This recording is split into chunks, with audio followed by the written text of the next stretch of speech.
Get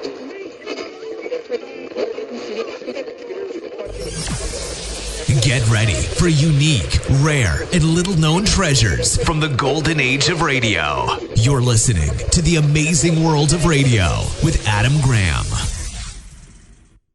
Welcome to The Amazing World of Radio. From Boise, Idaho, this is your host, Adam Graham. If you have a comment, email it to me, box13@greatdetectives.net.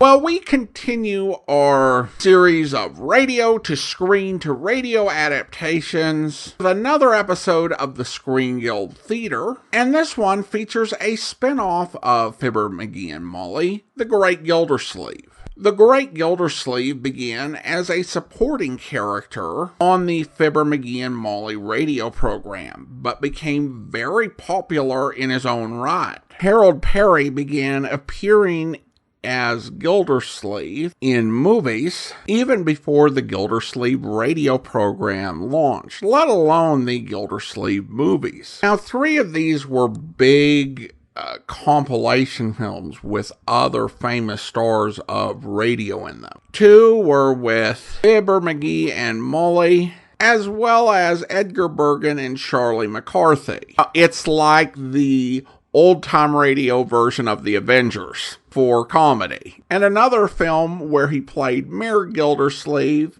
along with people like Bob Burns and Jerry Colonna, who were, of course, big old-time radio comedy stars in their own rights.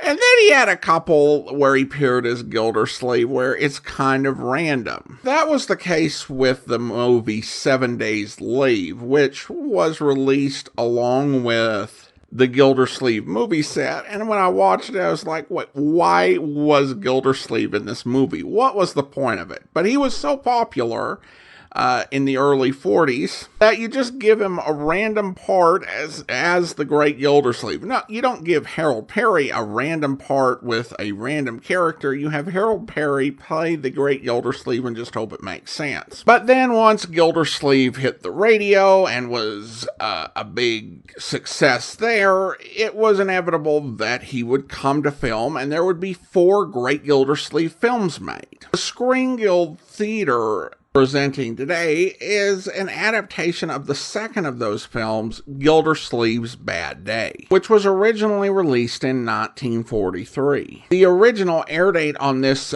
program is August the 13th, 1945. Let's go ahead and take a listen. Tonight, Lady Esther presents the Screen Guild players in RKO Radio Pictures' delightful comedy, Gildersleeve's Bad Day. It stars Harold Perry in his famous screen and radio character, the Great Gildersleeve, supported by his well-known cast of characters. The Lady Esther Screen Guild players in Gildersleeve's Bad Day.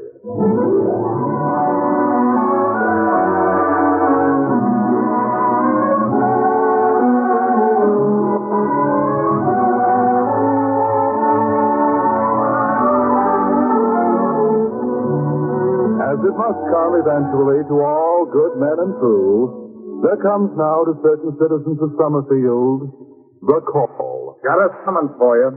Jury duty. Tomorrow morning. Judge Hooker's court. It's the case of the state versus Louis Barton, who was caught while robbing the First National Bank. And to some of Louis's faithful pals, the impending trial spells double trouble. I see the afternoon paper road. They give Louis the whole front page. Did he know they're going to get him towed? Unless we do something. Like what? Well, we're like this letter I took up today. Listen, Toad, get a load of this. Dear sir, if you can persuade yourself and the other jury that Louis Barton is not guilty, there will be $1,000 in United States currency delivered to you immediately after Louis is sprung. Signed, Anonymous. Gonna send it to one of the killers, huh? Well, next. Yeah, but which one? Suppose we picked the wrong character and he's ethical, but instead of putting us where Louis is. We will pick the wrong one. I got the jury list right here. Let's see. This is Petey. No, he owns the drugstore. He probably don't need the dough. Oh. Mr. Henry Potter? Nah. He won't be thinking of money. The paper says he's getting married tonight. Oh. Now, here's a name. Throckmorton T. Gildersleeve. That's one thing. Are you kidding? Guess what it says? It's Throckmorton T. Don't go no further, Al. I heard enough.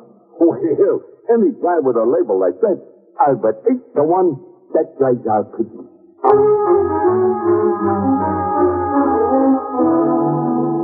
Besides, they found poison in the food. Enough poison to kill everybody in the house. And they proved an innocent man had been wrongly convicted. What do you say to that? Mr. Gildersleeve, you want eggs boiled? Yes, please, Bertie.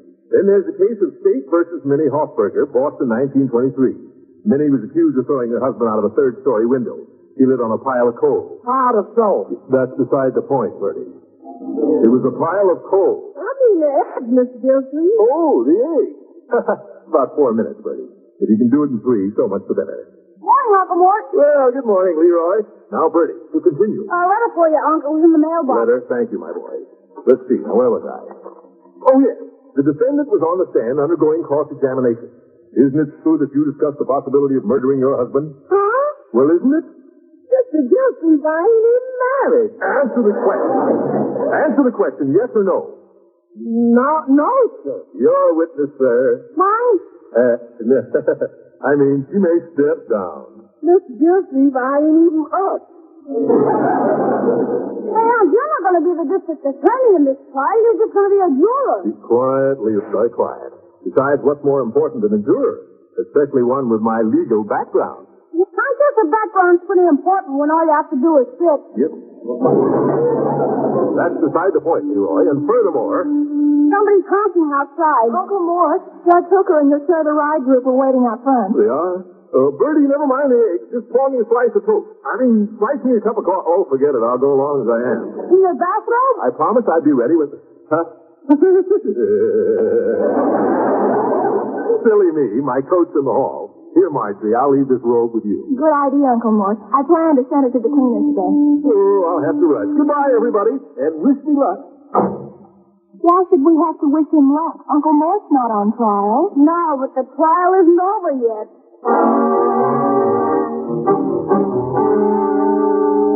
Now, sir, your name is Louis Barton. Well, I object.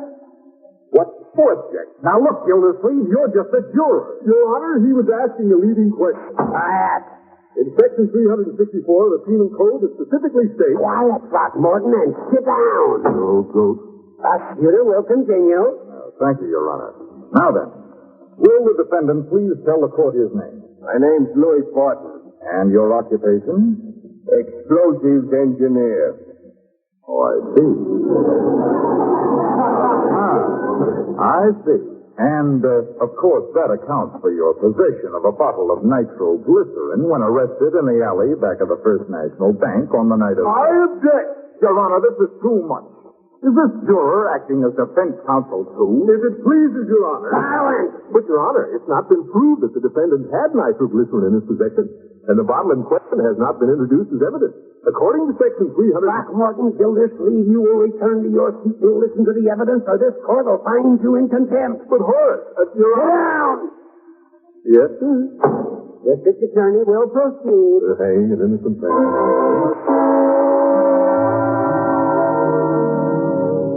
Leroy, you think Uncle Mort will be on the jury very long? Not if the jury has anything to say about it.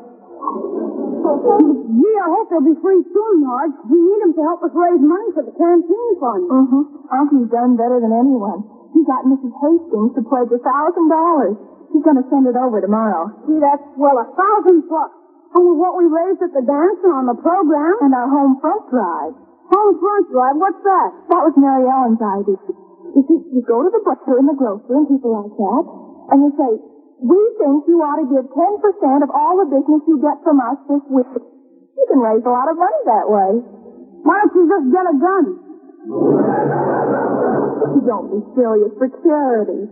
Here, help me take this bundle for the cleaners. Uncle Mort's blue suit and his brown suit and his cutaway. He hasn't worn that since Hoover was elected. Well, you can't tell. The Republicans might win again someday. His sport coat, his gray suit. Hey, that gray suit was just cleaned last week. Leroy, don't be petty. Another cleaning won't hurt it a bit. Smoking jacket, bathrobe. Oh, hold it, Marge. Something just dropped out of the bathrobe pocket. Look, a letter. I wonder... Don't you dare open that letter, Leroy. Yeah, I wouldn't open it. It's open already. You know, Uncle Walt was wearing his robe at breakfast. Leroy. Well, after all, it might be important, and he might have forgotten it in the rush and being tied up in the jury. He might want us to... Holy smoke. What's the matter? Get a load of this. If you can persuade this from the other jurors that Louis Barton is not guilty, gee, somebody's trying to bribe Uncle Mort. Why, that's ridiculous. No, it's anonymous. He's offering $1,000. $1,000 or $1 million, it wouldn't do any good. And Leroy, you can just forget that letter. Uncle Mort is as honest as the day is long. He'll be the first one to send that crook to jail. Sure he will, Marge. Sure he will. I hope.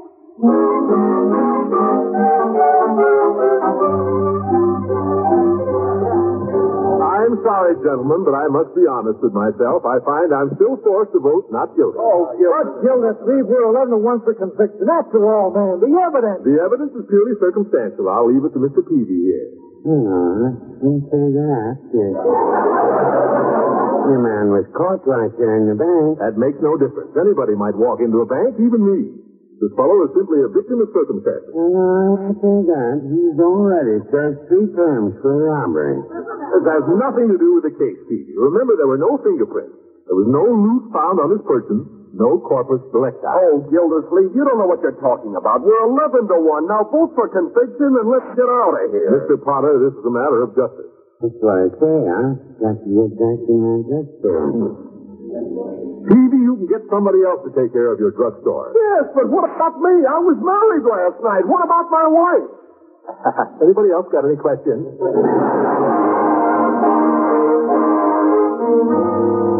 Well, how about it, gents? Any decision yet?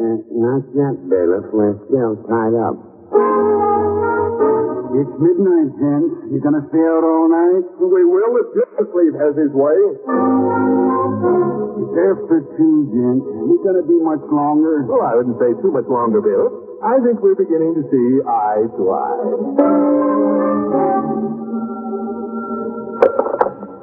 Hello? Yeah, this is Judge Hooker. What's the idea, bailiff? It's 3 in the morning. It's your seat, sir. All right. I'll get dressed and come over.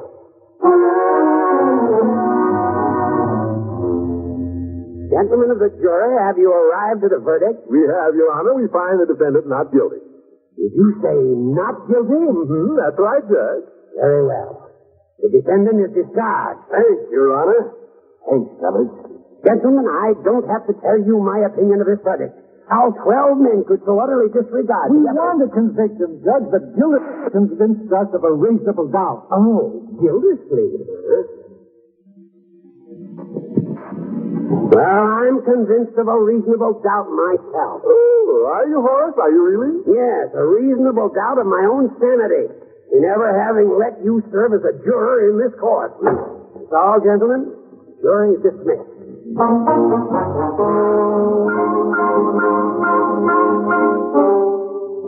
Well, we done it, Louis. We done it all right. Oh, what do you mean? Told me we sprung you. We got you under that red. Huh? Yeah, sure. That guy on the jury, Gildersleeve. We got to him hard grand. That's why he held out. Yeah, that's why it took us so long. No kidding? Well, boys, that was swell. And your pal Louis ain't gonna... Where'd you get the grand? Oh, I was just promised it to him. Yeah, sure. We never had no real intention. Hey, now wait a minute. You say you promised the guy a grand? Yeah. Then the guy gets a grand. Louis, are you nuts? No, I'm ethical. The guy did like you told him, didn't he? He kept his part of the deal, didn't he? So we keep ours.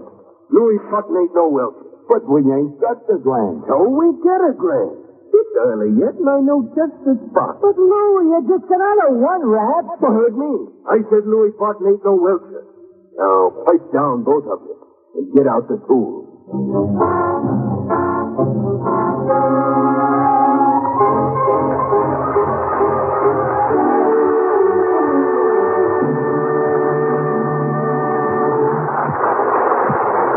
The second act of the Lady Esther Screen Guild play will follow in a moment.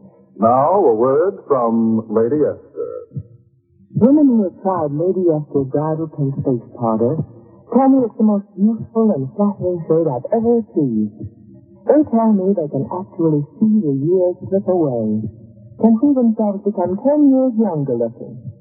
I'd like you to try bridal pink for the first time on one sheet only. Compare it with any shade you've ever used. See the difference for yourself. See the fresh, young look it gives your skin. The soft, warm look, like the blush of a bride's young cheek. Lady Esther Bridal Pink is intensely flattering to almost every skin it touches. Whether your hair is blonde, brown, auburn, or black, Bridal Pink will instantly make you look more vital and alive, more youthful. Yes, and more daringly romantic. Lady Esther face powder is made differently. It's blown by the tremendous force and speed of hurricanes, and it's so highly pulverized that it's light and cool as a summer breeze on your face. It clings 4 hours and longer, completely covering tiny lines and blemishes. And the color is so vibrant, so alive, even your eyes light up. Your lips look more entrancing. Ask your dealer for Lady Esther's Bridal Pink Face Powder. Accept no other powder, no other shade. So remember, only Lady Esther Bridal Pink can give you that radiant look, that happy, confident look, that look of a woman in love.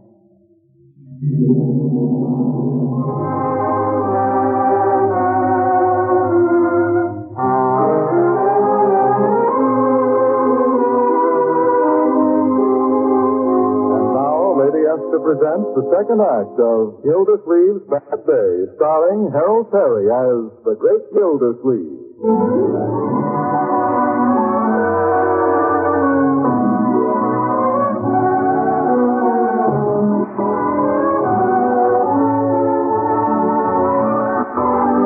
Well, it's later the same morning, considerably later, and glowing with a little sleep and a righteous sense of duty well done. Throckmorton Gildersleeve comes down to breakfast.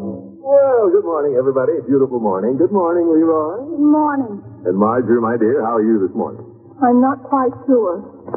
The papers say you set that criminal free last night. Uh-huh. Good to know that justice isn't always blind. I like to think. Uncle Mort, how could you? Yes, How could I what? A leading citizen, upright and respected, doing an awful thing like that. What are you talking about? Now you spelling, Uncle. We saw the letter. Letter? What letter? What in the world do you... Go ahead, Marge. Show it to him. Here it is, Uncle Mort. It's in the pocket of your bathrobe. Huh? Go on, read it. Yes, read it. Dear sir, if you can persuade yourself and the other jurors... But this isn't mine. I never saw this letter. Are you kidding? You opened it. You mean yesterday? That's right, I did open it. But I never read it. Don't you remember, my dear, the carpool came by and I left it a right? That's true, Marge. You did. Uncle Mort, you mean you never made a deal with this person? Of course not. I held out for acquittal because I honestly believed the defendant was innocent. Oh, Uncle Mort, I'm so glad. Dear. You might at least have given me the benefit of the doubt. Just because you found that letter. Oh, gee, we're sorry, Uncle Mort. It hurt us, too. Yeah, well, next time don't be so quick to judge. Excuse me. Yes, Bertie? Dan just left his envelope for you. Well, thank you, Bertie. And you children needn't look so suspicious. I'll open it right now. Holy smoke! Honey! 10 $100 bills. And a note.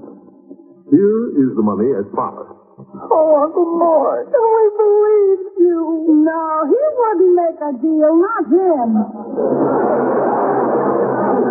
Now, just a moment, you two. You don't really think that... Oh, this is awful. Fantastic. It's the book.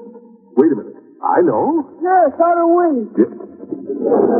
It's from Mrs. Hastings for the canteen fund. She said she sent over 1,000 today. Of course, that's it. Oh, Uncle Mort, I'm so sorry. Hold on to your hat. Here we go again. Leroy, this is no time for jokes. Once and for all, I want it plainly understood that I had nothing whatever to do with those crooks. We're really sorry. We apologize. Well, accept it. That leaves me only one thing to do. What? Take this money over to Judge Hooker's place. Isn't he chairman of the fund?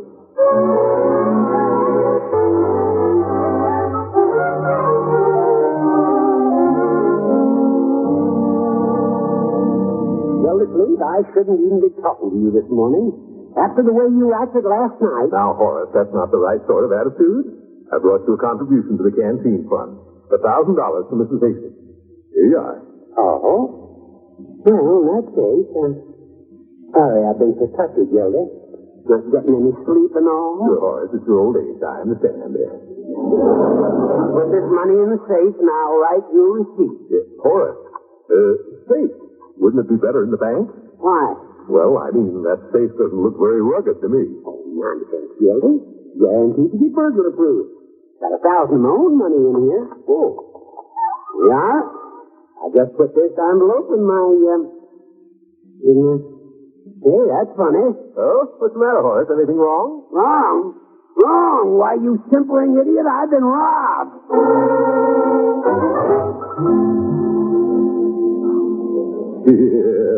Honestly, P.V., you should have seen it. I thought Horace was going to blow a fuse. I'll have another cup of coffee, please. Next floor altogether. Yeah. Were there any clues, Miss Joseph? Clues? Oh, lots of fingerprints. But they were all Judge Hooker's. I suggested they take Horace in on suspicion. Yeah, that's when he really got mad. I can imagine. Well, they ought to take that money pretty easy. I understand the judge kept the record of all the numbers of the bills. Oh, really? Oh, it's only natural. They were big bills, I hear. 10 $100 notes. 10 $100. Good afternoon, Mr. Gildersleeve. Oh, hello, Mrs. Hastings. Mr. Gildersleeve, how lucky for me. I was just going out to your place with this check. Check? Yes. To the canteen fund. $1,000. $1,000. Well, I promised it to you, don't you remember? Oh, yes, certainly. Thanks, Mrs. P.D. Hastings. Thanks a lot. No, I got to rush now. A lot of things to do. Be seeing you sometime. Oh, brother, much obliged. Goodbye. Such an odd man. But he must have so many things on his mind. Yeah, he's odd, all right, Fred. Not too sure he's got a mind.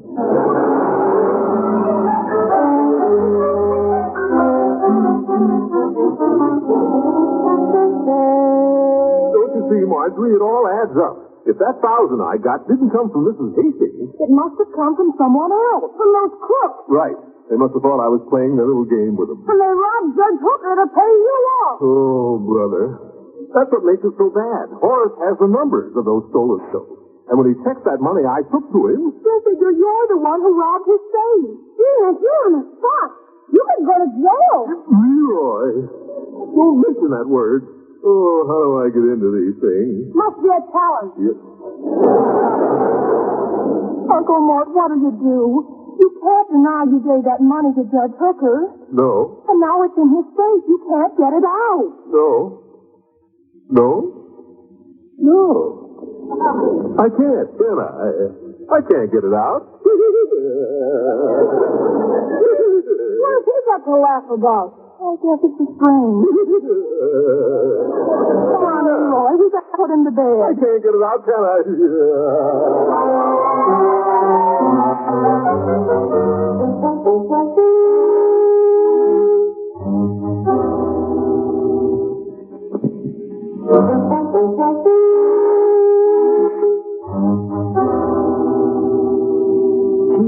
This is sure a swell idea coming back to get that door again. You're positive that's how Gildersleeve brought it back here, Al? Oh, yeah. After we left the grand at his house, you see, he carried him over here. And we looked through the windows, and there he is, handing it over to the judge. It seems like a lot of wasted effort. Well, we want that safe once, we can do it again. Yeah. It's getting to be a habit, boy. Now, watch your step, though. There's a copper sitting out in front of the prowl car. The judge must ask for police protection. Yeah, he ain't it. I can hear that copper snoring clean up his ears. Yeah, okay. Let's get in there. Hey, what's that? What? Somebody coming out of that window. Gee, look. It's him. The same guy. Yeah, that's so Gildersleeve. Pretty smart plant, all right. He turns over the dough and then comes back in and lifts it. Only he ain't gonna get away with it. Yeah, what are we gonna do? Take him for a ride. But we ain't got no car. So we get a car. You handle Petso. Leave the rest to me.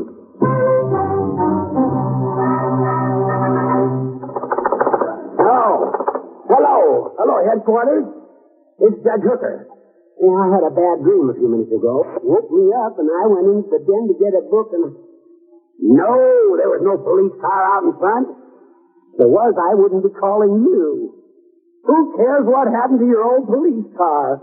Somebody robbed my safe again.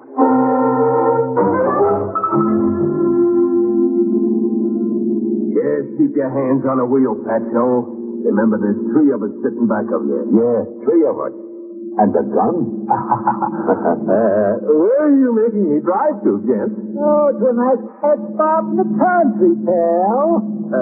Is this trip absolutely necessary? You know, Al, I think we used the suicide routine on him. Suicide? Yeah. You don't look too well anyway. Calling all cars. Calling all cars. Oh, this must be a police car. Now, ain't that interesting? Be on the lookout for police car 61. Police car 61. Stolen from in front of Judge Hooker's home. And we could tell him where it is, too, you know? I hate that laugh. Hey, that's right, we could. We really could. Calling all cars. Calling Hey, all turn it off, cars. Pat, so I heard enough. Be on the lookout for police car 61. Did you hear what I said? Police car 61. Hey, you! Huh? Oh, turn it off. Yes, there. Just switch on the dashboard. Yes, sir, I see it. Got it right All here. cars. Now, they don't talk to us, and we don't talk to them. Yeah, of course not. Not at all. I am Throckmorton T. Gildersleeve, driving car 61. Hey, is that guy nuts? Singing on the way to his funeral. Singing on the way to my funeral. I am Throckmorton T. Gildersleeve, and I'm being taken for a ride. I am Throckmorton T. Gildersleeve, and soon I will be dead. Almost an easy, Judge Hooker. That's why I sent for you.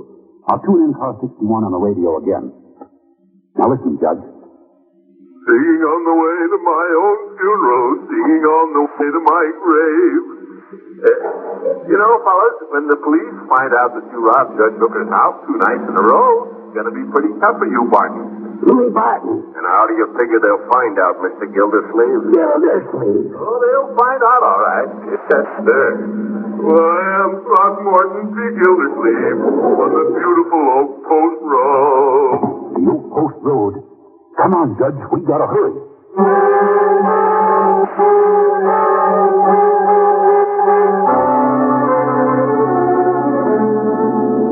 Throckmorton T. Gildersleeve on the beautiful Oak Post Road, going far, far away. He's giving me the creeps with that singing. I don't enjoy stuff while he can. Thanks. And it won't be long now unless somebody helps me. Yeah, with a voice like that, it won't be. You know, Al, it's kind of funny him singing like that. I think I better take a look at the... Sure, he's got that microphone on. Hey, they don't even hear every word we said. Stop the car, you! Stop the car! All right, I will! No, don't turn that wheel, no!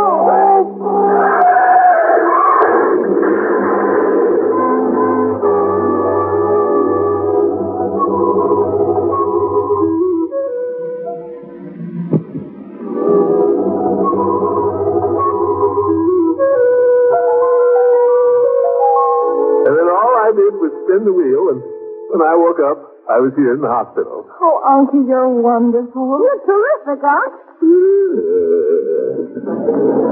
Well, it wasn't really anything at all. By the way, Horace, how are the 3 crooks? They'll live to do a nice long stretch. Great. Uncle Mort, I'll bet you voted to let that guy go just so you can round up his pals. Of course he did. I knew it all along. Well, How about it, Throckmorton? Was that it? well, everyone seems to be agreed. And you know me, Horace. I always go along with the majority.